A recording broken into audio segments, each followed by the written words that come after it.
Mga ka-business, baka samantalahin ko itong pagkakataon na to. Kung po pwede po sana, lalambing ako sa inyo. Supportahan niyo po yung Anime Reactors TV.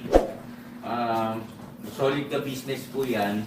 Tapos ano po kasi siya, bedridden na po, mga ka-business. So sa pamamagitan ng pagbablog, awa ng Diyos nga, na-monetize na siya. Nagkakaroon siya ng kaunting revenue. Kaya maliliit lang kasi yung views niya. Baka pwede po suportahan natin si Anime Reactors TV. Yan. Pero bedridden na po siya. Kaya mapapansin nyo yung at least na mukha niya, pinapakita niya. Cartoon character. Suportahan po natin yan, Anime Reactors TV.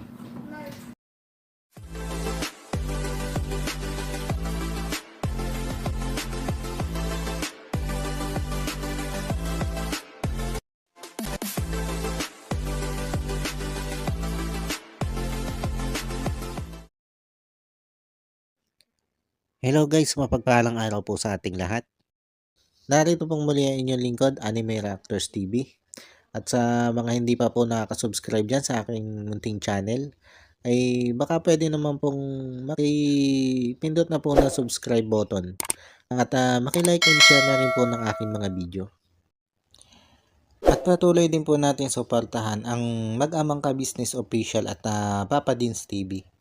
At ganun din po yung kanilang second YouTube channel na Ka-Business Family.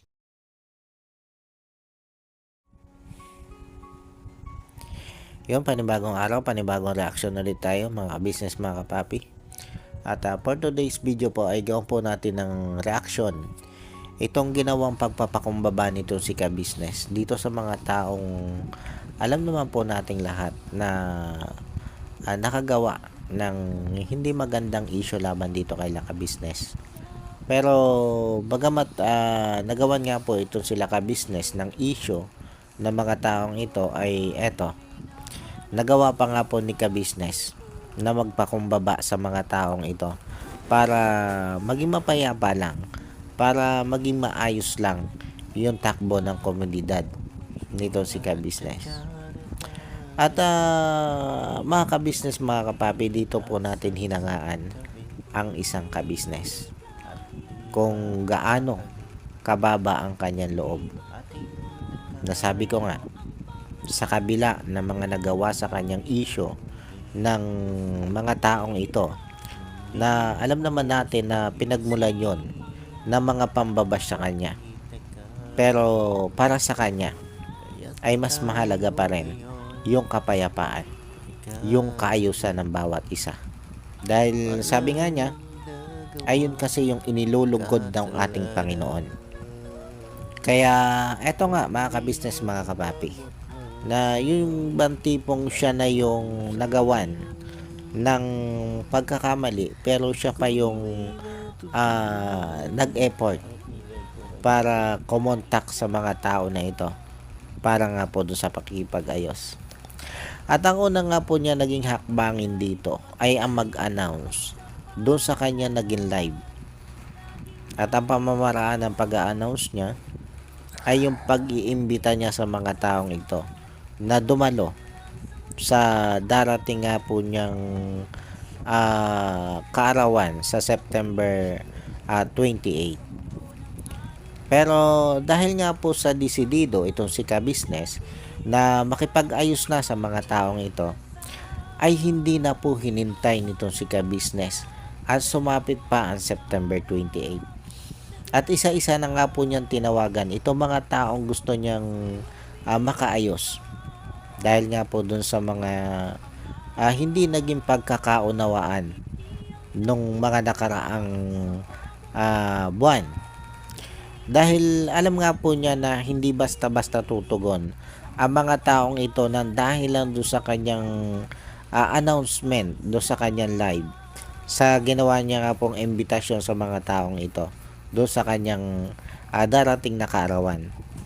Kaya lang sa ngayon, ay isa pa lang yung tumugon para makipag-ayos dito kay Ka-Business.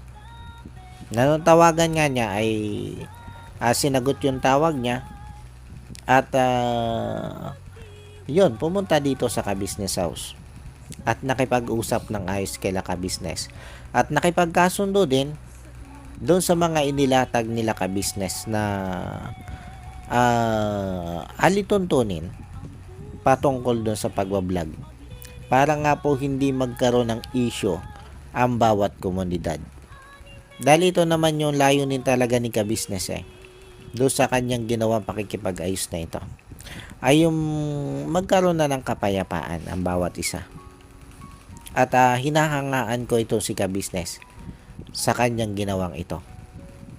Bagamat marami po yung hindi nakaunawa dito sa ginawang pagpapakumbaba nito si ka-business dito sa mga taong nakagawa nga po sa kanya ng hindi maganda, ay hiniling na lang po nito si ka-business sa kanyang mga supporters na nasaling ang damdamin dahil sa pakikipag-ayos niya ito. Naunawain na lang siya. Unawain na lang siya doon sa hangarin niyang maging mapayapa na lang ang lahat.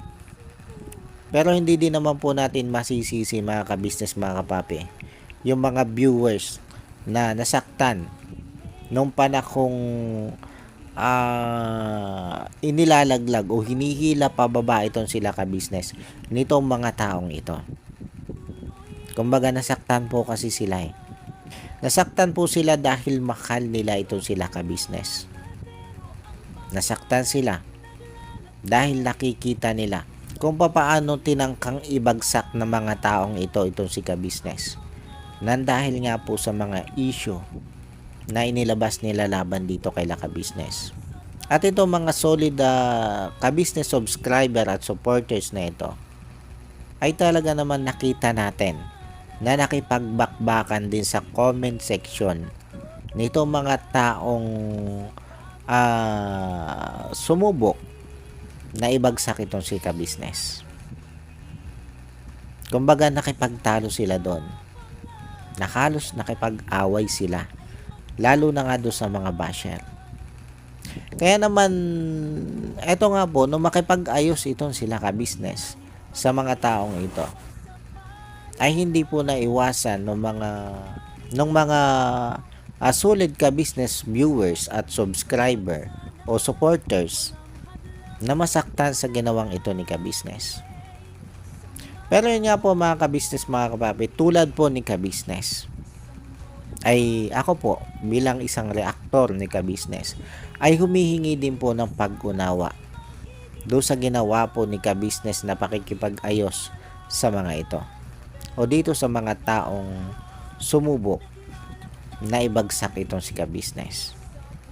Dahil sabi ko nga po, ang hangad lang dito ni ka-business ay kapayapaan. At ipagpasalamat na lang po natin dahil itong ating iniidolo ay may mabuting puso. Na kahit nga po inapak-apakan na siya at tinangka siyang pabagsakin, ay eto, nandito pa rin yung puso niya para makipag-ayos. Ganito po kalaki ang puso ni ka-business. Na hindi baling siya magpakumbaba sa mga taong nakagawa sa kanya na hindi maganda. Maging maayos lang ang lahat. At sabi ko nga po, hinahangaan ko si ka-business sa katangian niyang ito. Bagamat may mga taong hindi nakaunawa sa ginawa niya. Pero ang hiling ko po mga ka-business, mga kapapi, ay unawain po natin si ka-business. At patuloy po natin siyang suportahan. Dahil para sa akin, hindi po sayang ang ating mga suporta sa ganitong klase ng tao. May mabuting puso, may malawak na pangunawa, at di masusukat na pagmamahal sa kanyang kapwa. At mga ka-business, mga kapapi, gusto ko din po magpasalamat dito kay ka-business doon sa ginawa niyang pagtatanggol sa aming mga reaktor. Na sa kabila nga po nung sinasabi nitong si Thinking Body na kaming mga reaktor ang sumisira sa ka-business community, ay pinanindigan po ni ka-business na hindi po totoo yon. Pinanindigan po ni ka-business na kaming mga reaktor ay hindi panira sa kanyang komunidad. At pinanindigan niya pong tama ang aming mga naging reaction video na pagtatanggol para sa kanya o laban sa mga taong sumisira sa kanya. At sa totoo lang mga ka-business, mga kapapi, sobrang nakakataba ng puso yung ginawang pagtatanggol sa amin ni ka-business. Maging yung ginawang pagpapasalamat sa amin ni ka-business kung paano namin siya ipinagtanggol o kung paano namin ipinagtanggol ang buong ka-business family. Sobra pong nakakataba ng puso yon bilang isang reactor. At sobra po ako nagpapasalamat doon sa ginawang yon ni ka-business at ni Mrs. ka-business. Ramdam na ramdam po naming mga reaktor ang pagmamahal nyo po sa amin. At nagpapasalamat din po ako sa inyo ka-business dahil ramdam ko po ang buong pagtitiwala nyo po sa aming mga reaktor. Nasa kabila nga po ng paninira sa amin na kami yung nakakasira sa ka-business community, ay narito po kayo. Naniniwala at nagtitiwala sa amin. Maraming salamat po ka-business. Maraming salamat po. At asahan nyo po ka-business, natutugon po kami doon sa panawagan yung kapayapaan. Pero syempre, baga matutugon kami sa panawagan yung kapayapaan na yan, pag nakarinig po kami ng issue na nakakasira sa inyo, ay hindi po kami magdadalawang isip na muli kayong ipagtanggol at muling birahin yung mga taong magtatangka ulit na magpabagsak sa inyo. Kumbaga, mananatili po kaming nakamatyag. At kung sakali nga po na may makita kami na mga inilalabas na namang issue na pwede na naman pong makasira sa inyo, ay sabi ko nga po ay hindi po kami magdadalawang isip na muling bumanat o bumira para ipagtanggol po kayo. Pero ipinapangako po namin na hindi po kami ang magsisimulang gumawa ng issue para lang may mapag-usapan. Pero sabi ko nga, once na may gumawa na naman ng issue na pwede nyong ikasira, automatic po yan, bibira po kami at ipagtatanggol ka po namin. Mapa content creator man po yan o di kaya'y basher, ang makikita naming hindi na maganda ang ibinabato sa inyong mga salita at makikita naming ikasisira nyo po, ay hindi po kami magdadalawang isip na sumagot sa kanilang mga magiging paratang para ipagtanggol po kayo. Basta umasa po kayo ka-business na nandito lang kami para depensahan po kayo doon sa mga tao na magtatangkan sumira sa inyo. Ganyan din po namin kayo kamahal. Kung ano po yung pagmamahal na ibinibigay nyo po sa amin, ipinaparamdam nyo sa amin, ipinapakita nyo sa amin, ganon din po ang ibabalik naming pagmamahal sa inyo. At muli po, ay maraming salamat po sa pagmamahal, tiwala, at respeto nyo sa aming mga reaktor. Maraming salamat po ka-business, Mrs. ka-business, at sa buong family ka-business. Paano po mga ka-business, mga kapapi, hanggang dito na lang muna ulit po at sana po nagustuhan nyo itong aking reaction video na ito. At muli po ay maraming salamat po sa patuloy nyo pong pagsuporta at sa wala nyo pong sawang panonood sa aking mga nire-reaction ng video. At sa mga hindi pa po nakaka-subscribe dyan sa muntikong channel, ay baka pwede naman pong makipindot na po ng subscribe button at makilike and share na rin po ng aking mga ina-upload na video. At yun, bago po tayo tuloy ang magtapos, ay gusto ko lang pong i-shoutout itong sila Ma'am Nerissa ng New Jersey. Shoutout po sa inyo ma'am at maraming salamat po sa patuloy nyo pong pagsuporta at sa wala nyo pong sawang panonood sa aking mga nire-reaction ng video. Maraming salamat po ma'am. At ganon din po dito kay Ma'am Elena Capillo. Shoutout po sa inyo ma'am at maraming salamat din po sa patuloy nyo pong pagsuporta at sa wala nyo pong sawang panonood din sa aking mga nire-reaction ng video. Maraming salamat po ma'am. At shoutout din po dito kay Idol Wakiwak TV. Shoutout sa iyo Idol. At ganon din po dito kay Jewel Channel. Shoutout po sa inyo sir. At shoutout din po dito kay Flor Delina Jacinto. Shoutout po sa inyo ma'am. At shoutout din po dito kay Sinipison. Hindi ko lang po alam kung ma'am ito o sir. Shoutout po sa inyo Sinipison. At ganun din po dito kay Papa Sundot. Shoutout po Papa Sundot. At ganun din po dito sa mga magigiting na kagwang nitong si Ka-Business. Na sila Kagwang Intoy Official, Kagwang Bay Papaya Official, Kagwang Boknoy Official, Kagwang Bugi Official, Kagwang Bordok Official, Kagwang Bong Official at Kagwang Damulag Official. Shoutout po sa inyo. At suportahan po natin yan mga ka-business, mga kapapi. Ito nga po, yan si Wakiwak, Papa Sundot at ito mga kagwang nito si Ka-Business. At yung si Sir Jewel. Yan po yung may mga channel din.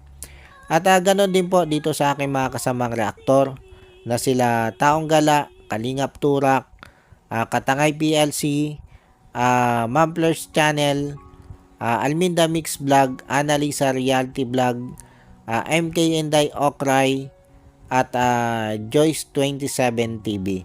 Shoutout po sa inyo. At suportahan din po natin yung mga ka-business, mga kapapi. At mga kasamahan kong reaktor po yan at tagapagtanggol din po yan ni Ka-Business. Alam naman po nating lahat yan.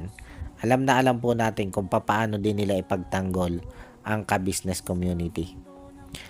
At yun po, muli po ay maraming salamat po. And God bless po sa inyo lahat. Anime Reactors, shoutout po. Suportahan natin yan si Anime Reactors TV. Yan, pakisupport po natin. Siya po ay isang bidridden na mga ka-business. Check nyo po yung kanyang YouTube channel, Anime Reactors TV. Siya po siyang bidridden na, ayan, kahit paano nakakagawa-gawa siya ng mga reaction video patungkol sa Ka-Business Official. Suportahan po natin para kahit paano magkaroon siya ng revenue, may magamit siya sa pambili-bili man lang ng gamot. Ano po mga ka-business.